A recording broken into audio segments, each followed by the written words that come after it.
u-Eliya ethi uma ekhona omunye uNkulunkulu oyake ngabona mlandeleni yena.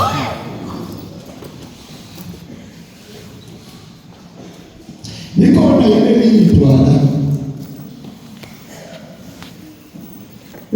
elalibalona elaziyo na kwabakuhle kakhulu ku-Israyeli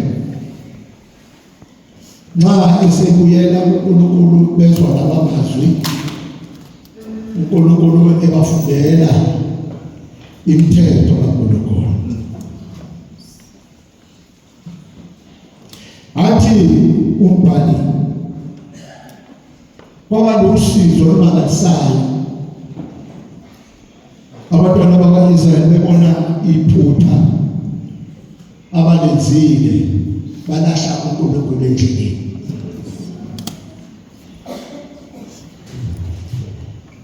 Ngenxa yesihawu sakhe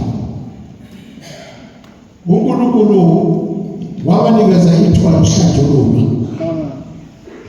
Wathi uNkulunkulu Isaya labantu mabayohlanjululwa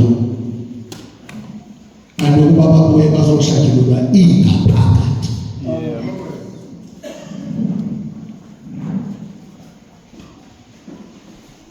Bantu befundelwa umthetho uthi umbhalo bakhala izinyembezi baba nokusola umangalisayo bezwa amazwi ababekade bawagcina namazwi ayebalulekile namazwi abaseke banakazelele uwezo.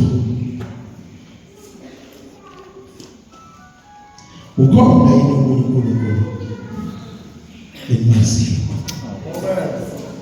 Likhona yini elinye idwala elaziyo? Alikho. Mina nginguNkulunkulu oqonda izizitho. Haleluya. Nezinhliziyo zabantu. Abezizukulwane kusokuqala nesesine kulabo abangithandayo. Kodwa abangikhethile ngibenzela umusa ukuze bangaduki endleleni. Jehova wena oshosisa umphefumulo nezinto zami ngiyabuyela kuwe ngingenaqashazi Msindisi. bungenciki kuba ukwazi